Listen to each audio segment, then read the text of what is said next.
cycloaldehyde. Okay, thank you, Dr. Lee. So we are in topic 5.3, looking at isomers. Thank you. We will send this over to both screens. Okay, so last class we talked about how cis-trans isomers are so important. They're important in our vision. This is how our eyes detect light. Light of just the right wavelength can interact with a cis bond in the rhodopsin and cause a photoisomerization reaction to occur. The cis bond, the pi bond breaks, it rotates into a trans isomer, and that is able to cause a shape change and send a signal to your brain. We have lots of important alkene molecules, and we need to be able to identify when they have cis-trans isomerism. So just as a few bookkeeping items, lab number 4, experiments are now done, but the SMART worksheet is still due. So make sure you get that in by Friday, but why wait till Friday? Get it in today. Also, your team modules are due by December 9th. Now, that's a firm deadline. So there's no 24-hour, no late penalty. That is the firm deadline. Make sure you get them done well in advance to be able to get your points for your team modules. Those are a great study tool as well. So take some time to go over them, practice them, work through some of those activities. So we learned how to identify cis-trans isomers last class. And we saw that we can analyze the different substituents on each carbon, so carbon 1 and carbon 2 in the double bond. Each of those carbons needs to have 2 unique substituents. So like hydrogen and fluorine, or a methyl group and an ethyl group. If they're the same, cis-trans isomerism can't occur. But if they're different, then we can identify cis or trans. And last class, I used some vague term like the more interesting substituent, basically something that's not hydrogen, or the way the carbon chain continues. But today we need to be less ambiguous. We said we look at the interesting groups. Are they on the same side? They're cis. If they're on opposite sides, they're trans. But what if it's hard to determine which group is more interesting? How do we decide if chlorine is trans to bromine or if chlorine is cis to iodine? So we need to use something less ambiguous. We need to be very specific. Cis-trans doesn't cut it anymore. So we need to move on to a deeper method called EZ. So we're going to need to assign priorities and figure out which group on each carbon has the higher priority. Once we do that, then we can determine if the higher priority groups on each carbon are on the same side of the double bond. Z or zusammen in German means same. So you can remember the same side is Z. Or if the groups that have the highest priority are on opposite sides, then we identify that as the E isomer. They're different molecules. They have the same connectivity, different arrangement in 3D space, so they're stereoisomers. And now, rather than cis-trans, we want to be more specific. We're going to call these EZ isomers. But how do we decide which has the higher priority or lower priority? That's going to be the next thing that we discuss. But before that, we're going to take some time for feedback. So, SQCT, student questionnaire on courses and teaching. You can enter draws. It is voluntary. It's anonymous. We value your feedback. I read my student feedback every year. I implement that feedback. It is valuable for lots of reasons. And we need to give you some time in class to do your feedback. So we're going to take maybe 7-ish minutes, maybe until 1:45. I have to step out of the room, so I need a volunteer to come and get me once everyone is done. Do I have a volunteer somewhere over here who wants to come to the hall? Thank you. I'm going to step out so you can do your feedback. So feedback.uwo.ca, fill out the survey, and then we're going to continue along with our lecture for today.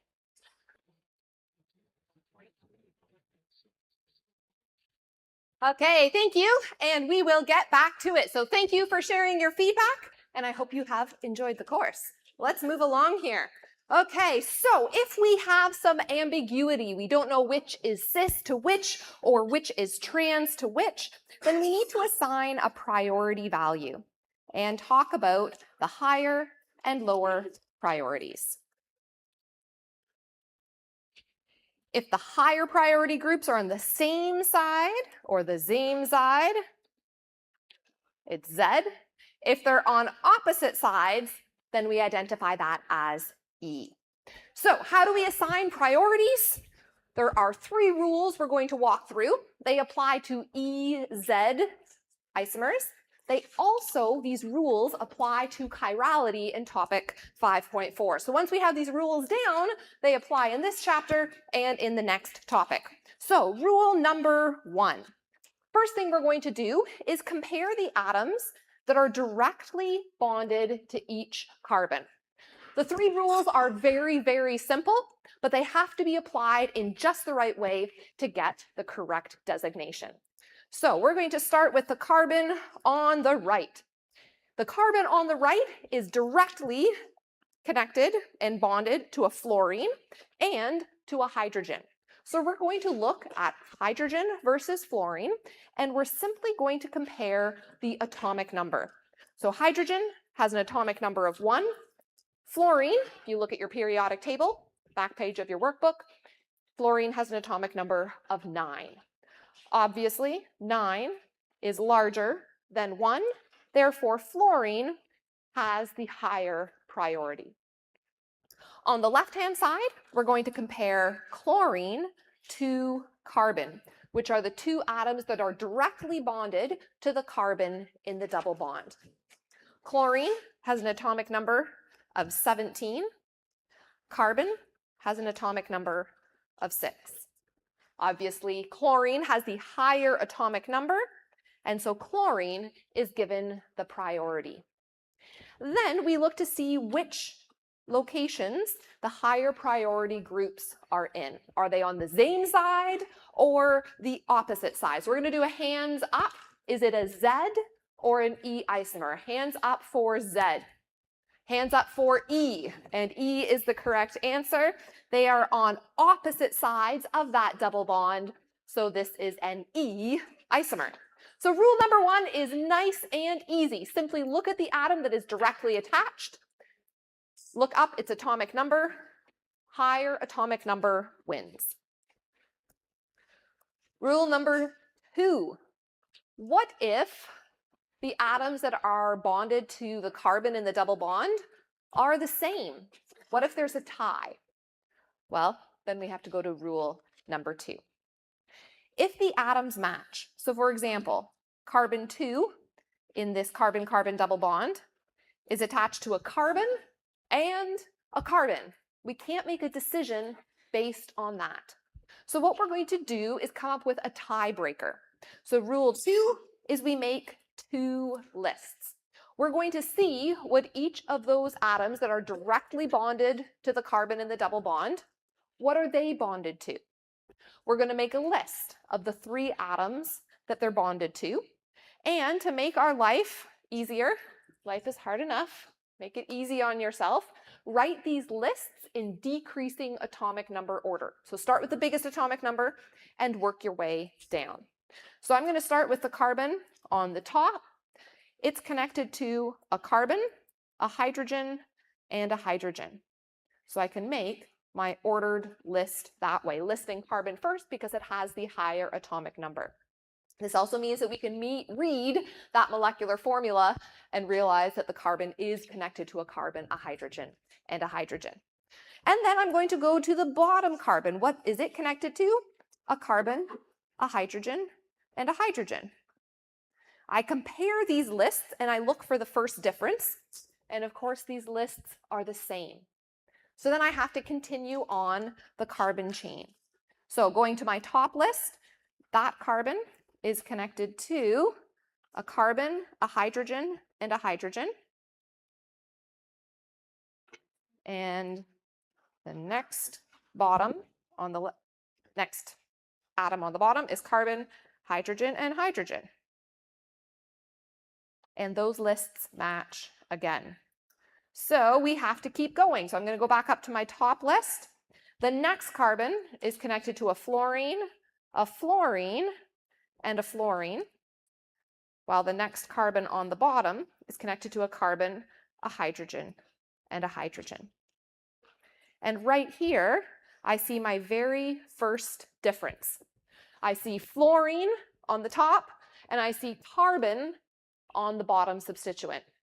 As soon as I see that first difference, I stop comparing. Fluorine has an atomic number of 9. Carbon has an atomic number of 6. Fluorine, therefore, has the larger atomic number. That's the first difference that we find. So therefore, this entire top substituent is assigned the higher priority. Now, I'm often asked at this point, what about those 3 really big bromine atoms in the bottom substituent? They have a really big atomic number. And I agree, they do have a big atomic number, but it's irrelevant at this point. We only look for the first difference, and then we ignore everything else. We never add atomic numbers. We never pay attention to the rest of it. We look for the first difference only. So those nice big bromines are simply irrelevant for our EZ designation. The first difference was fluorine versus carbon, and so we stop there. Okay, let's go to the other carbon, carbon 1 in the double bond. Rule 1, we look at the atoms that are directly attached. Carbon versus carbon, I can't make a distinguishing decision based on that, so I'm going to continue along. The carbon on the top is connected to a chlorine, a hydrogen, and a hydrogen.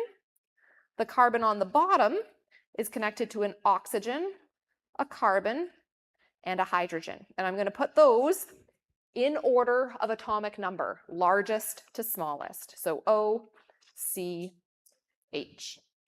And then I look to see where the first difference is. Chlorine versus oxygen in my list. Chlorine has the higher atomic number, 17, compared to oxygen, which is 6. Therefore, my top substituent gets the higher priority. Then we have to look to see where the 2 higher priority groups are relative to that double bond. So we're going to do hands up. Is it E or Z? Who says that it is Z? I agree. These higher priority groups are both pointing up. They're on the same side. Therefore, this is a Z isomer. Okay, so we have 2 rules under our belts now. There's only one more rule to learn, and we only apply this rule when we have to. So I'll leave that up in case you are still writing. Okay, rule 3, what if you encounter double bonds? Well, if we encounter a double bond, we're going to interpret it as 2 single bonds. So if I had a double bond to X, whatever atom, I'm going to interpret that as a single bond to X and a single bond to X. So basically, we're going to count that atom twice when we're making our priority lists. So let's go ahead and apply all of these rules now to solve the EZ designation for this molecule. So I'm going to start with the carbon on the left this time.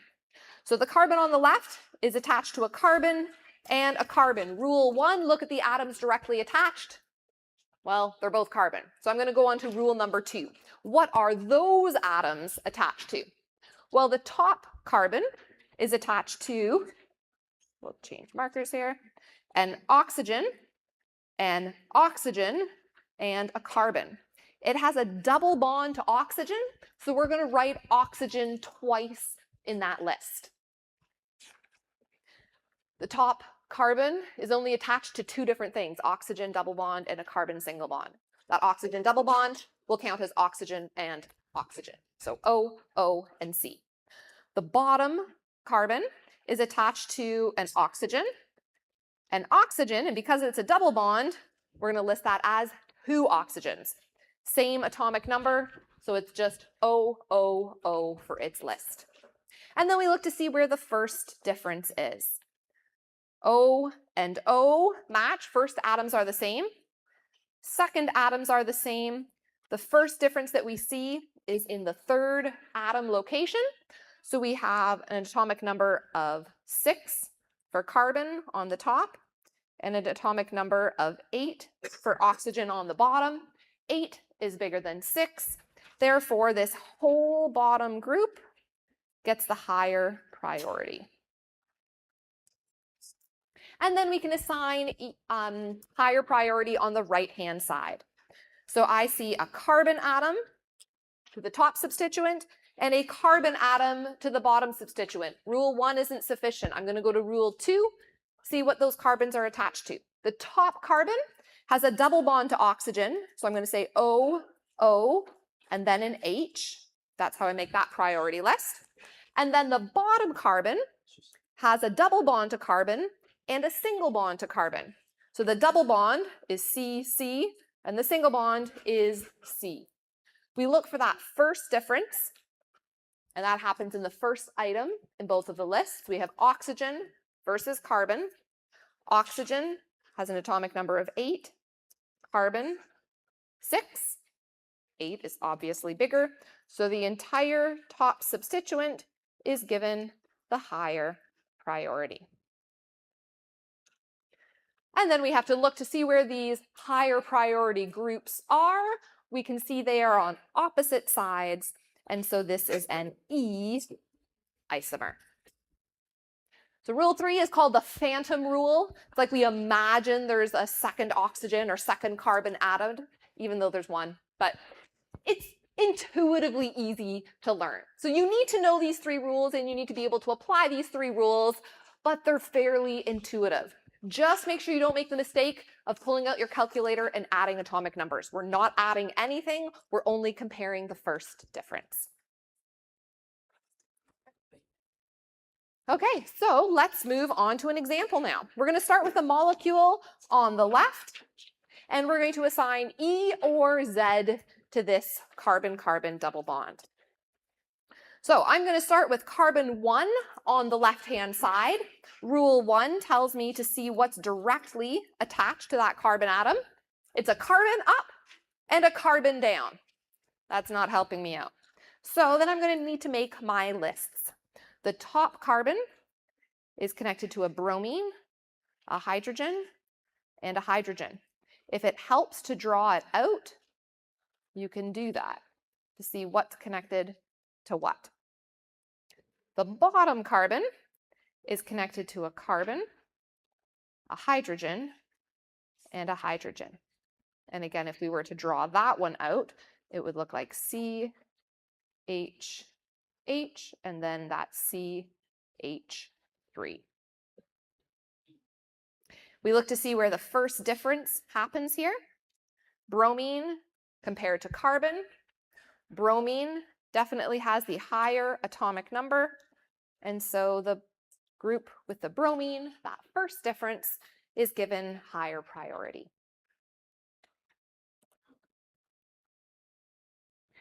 Then we go to carbon number 2, and we use our rule 1 to see what atoms are directly attached. We can see they're both carbons, and so we go on to see what those carbons are attached to. The top carbon is attached to carbon, hydrogen, and hydrogen. So that's a nice list to make. The bottom carbon is attached to carbon, hydrogen, and hydrogen. And when we compare these lists, we see they are indeed the same. So then we go to the next atom, which is connected to carbon, hydrogen, and hydrogen. And the bottom one, which is connected to oxygen, hydrogen, and hydrogen. We've found our first difference, and so we stop there. Oxygen compared to carbon for what these atoms are connected to. Oxygen has the higher atomic number, so therefore this bottom substituent is given higher priority. So hands up, is it E or Z? Hands up if it's E. And I agree. Opposite sides.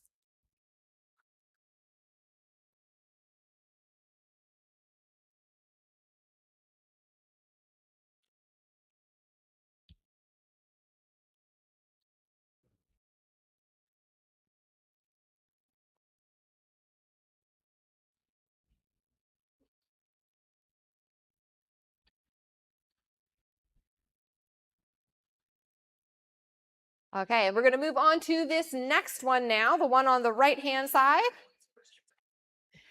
And we're going to assign EZ here. So I'm going to start with carbon 1 on the left-hand side. I'm going to do the easy part of directly looking at those atoms. I see a fluorine compared to carbon.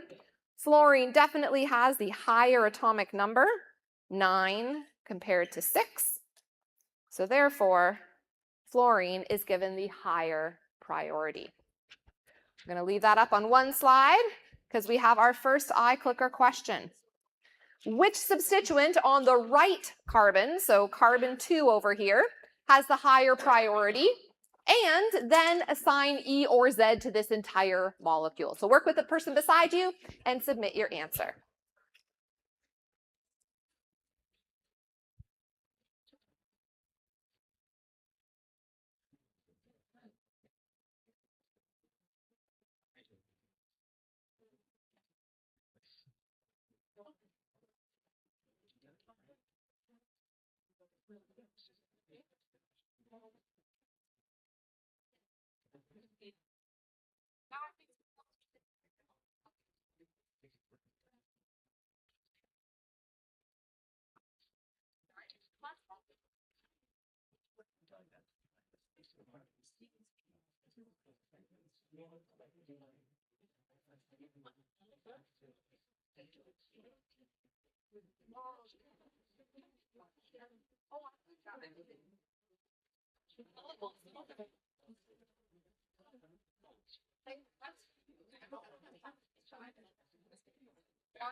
And 10 more seconds.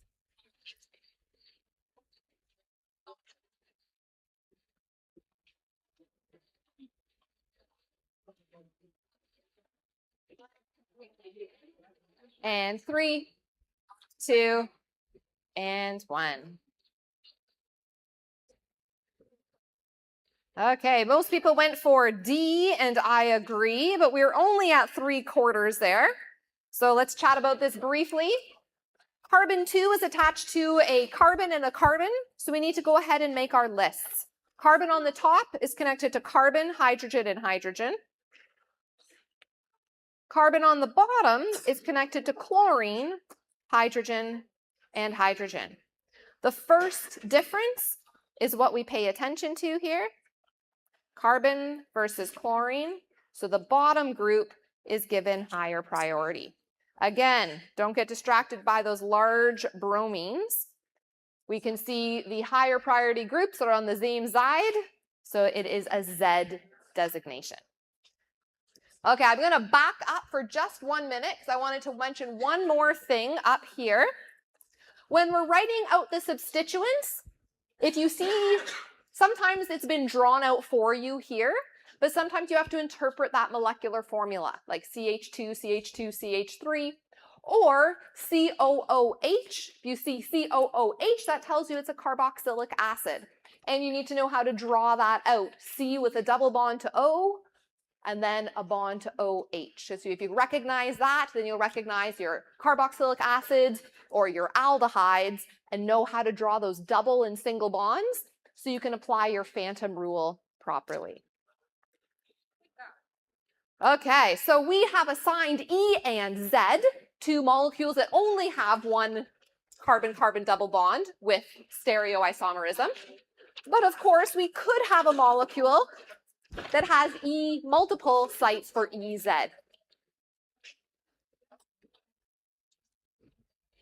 And 3, 2, and 1. I know it's very exciting. It's kind of like an extra little slide that we forgot for topic 5.3, but we're still here. If we have a molecule with multiple carbon-carbon double bonds that could have EZ isomerism, that means each carbon has 2 different substituents and EZ is possible, just like our cis-trans rules, we could calculate the number of possible stereoisomers. Here, this molecule is being drawn out in the E-E-Z arrangement. But for each of these double bonds, since they could have cis-trans isomerism, there's 2 options for the first bond, 2 options for the second, 2 options for the third, which tells us this is 2 options to the power 3. So we can calculate the number of stereoisomers based on a molecule's connectivity. We did an example like this with retinal already, so I will leave this one there. Which brings us to a summary of what we have talked about. We want to make sure we are keeping distinct conformers, which are the same molecule, just rotated around a single bond. If it's acyclic, it can rotate freely, and it does. If it's cyclic, it has some restricted movement, but can still rotate. That's how we get chair 1 and chair 2 conformation, but conformers are still the same molecule. Then we go to isomers, where we actually have different molecules. All isomers have the same molecular formula, but they're different somehow. If they're different because of their connectivity, it's constitutional isomers. But we could take one of those constitutional isomers, same connectivity, same molecular formula, but if putting a substituent or an atom or a functional group pointing towards you versus away from you, or with a group versus opposite another group, then we get to stereoisomers. We've talked about cis-trans isomers around a double bond, or EZ isomers. That's what we just did now. We will add that in here as well, cis-trans or EZ.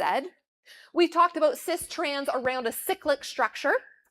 And now, for topic 5.4, we're moving to our final type of stereoisomer.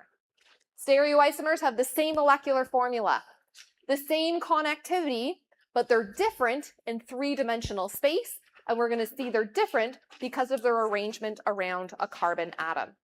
So, jumping into topic 5.4, you see this picture, and I hope you brought your hands with you today. If you did, show me your hands. Okay, you brought some chiral objects with you today. I can guarantee you brought many chiral objects with you today. But if you hold up your hands are chiral objects. If you hold up your hands and imagine there is a mirror between them. See how your thumbs reflect your thumbs? Your pointy fingers reflect your pointy fingers. Your pinky fingers reflect your pinky fingers. The front of your hand reflects the front. The back reflects the back. If you hold them like this, you could still imagine a mirror between them. Of course, this is assuming you're not looking at your nice rings. We'll ignore your rings. You don't have to take them off for this exercise. Your hands are chiral. The mirror images, you can see they are mirror images if you hold them like this, or if you hold them like this, you could imagine a mirror, a plane, perfectly reflecting them. The mirror image of my right hand is my left hand. When I try to superimpose them, I can't. If I try to overlay them and make them identical, I can't. If I overlay them, my thumbs are sticking out. Don't chop off your thumbs to make them the same. That's okay. And my pointy finger overlaps with my pinky finger. Okay, what if I try to overlay them like this and smush them into each other? Well, the back of my hand and the palm of my hand are different. So they're not identical. They can't be smushed into each other. If I go this way, I can't smush them into each other. These objects are mirror images, but they're not superimposable. If I could superimpose them, I could overlay them perfectly and you wouldn't be able to tell the difference. But my thumbs are doing something weird here. One definition of chiral objects, there's two or three. First one, mirror images, we have mirror images, are non-superimposable. We can't overlay them perfectly. As well, if you just look at one hand, it has no plane of symmetry. I brought my special magic mirror here, just a piece of paper. Imagine you had a mirror. Do you have a plane of symmetry? Your thumb doesn't reflect your pinky finger. So this is not a plane of symmetry. If I try to cut it this way, obviously it's not a plane of symmetry. My wrist and my fingers don't reflect. If I tried to cut it this way, right down the middle of my hand, even that doesn't reflect because my fingernails don't match my palm. So there is no internal plane of symmetry in your hand, which is the second definition for a chiral object. There is no plane of symmetry, an internal plane of symmetry. So our hands are non-superimposable mirror images, and there is no plane of symmetry. Therefore, your hands are chiral. This object is achiral, which means not chiral. If you had a plain mug, it doesn't have a cool picture on it, it's above the budget, this is just a nice basic mug. You could set up one mug and have your plane, your mirror image, your mirror between them, and see how these two mugs could reflect one another. I'm going to hold up my two balls. Imagine they don't have happy faces on them. They're just plain balls. These balls are mirror images of one another. And if I rotate them and try to overlay them, I can. This mug, without any decoration on it, you can overlay the handle, you can overlay the top and the bottom. The mirror images are superimposable. You can lay them over each other. So they're not chiral by our first definition. By our second definition, we can also see that this mug has an internal plane of symmetry. If I tried to slice this mug down the top, I could slice the handle in half, the top of the mug in half, the base of the cup in half, and it would have a mirror image, a plane of symmetry, an internal plane of symmetry. Obviously, I couldn't cut it this way because then the top and the bottom wouldn't overlay. But if I chopped the mug right here through the handle, through the bucket part, it would have a plane of symmetry that's inside of it.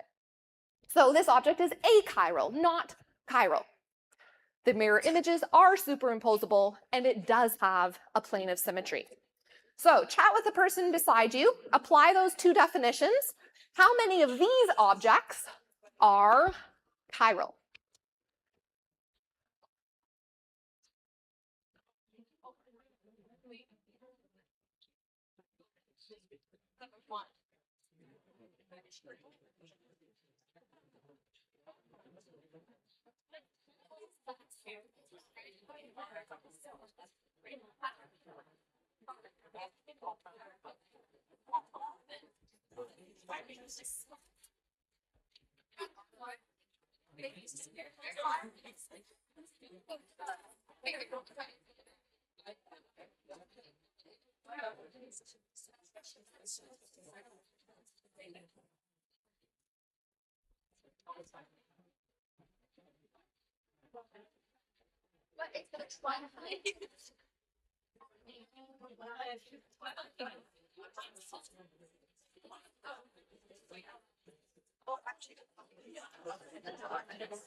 And I'll give you 10 more seconds.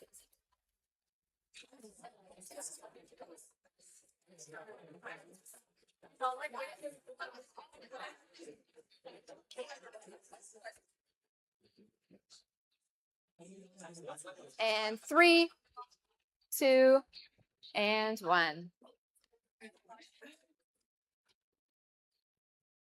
Okay, so most people going with 2. Would it surprise you if all of them were chiral? Okay, so let's chat about this. How did this happen? These scissors are either right-handed scissors or left-handed scissors. I'm a left-handed person, and so I've actually learned how to cut with right-handed scissors because those are the ones available in the elementary school classrooms typically. If you try to use your other hand in a pair of scissors, it feels weird on your thumb, right? Because your thumb doesn't fit that nice molded part to come from one direction and not the other. If we look at the mirror images of these scissors, I pulled a left-hand pair and a right-hand pair from the internet. These are mirror images. If we go to superimpose them, you can imagine that the handles wouldn't overlay properly if we tried to overlay them.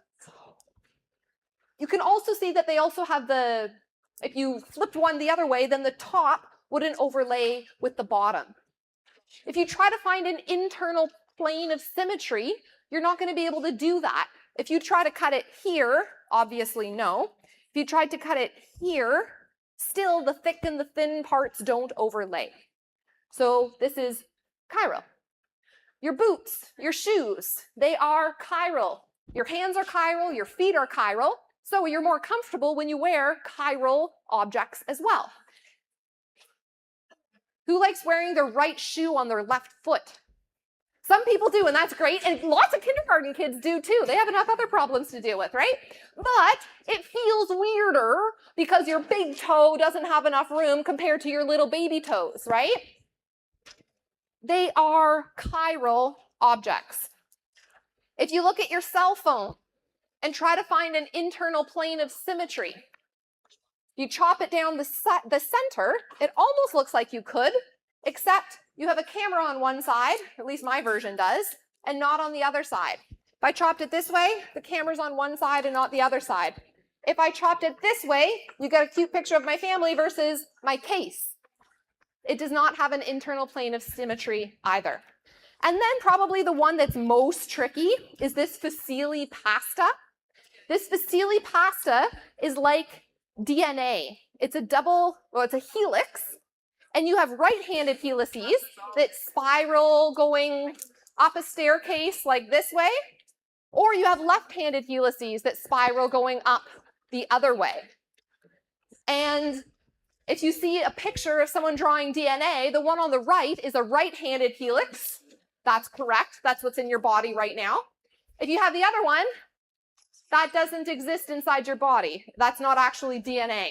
And so if you see a really bad website, it might have left-handed DNA. Your hands are chiral, your feet are chiral, your DNA is chiral, your proteins are chiral. Most of the molecules inside your body are chiral. So bring your model kit on Wednesday. We are going to be building chiral objects. Please bring your model kit, and I will see you on Wednesday.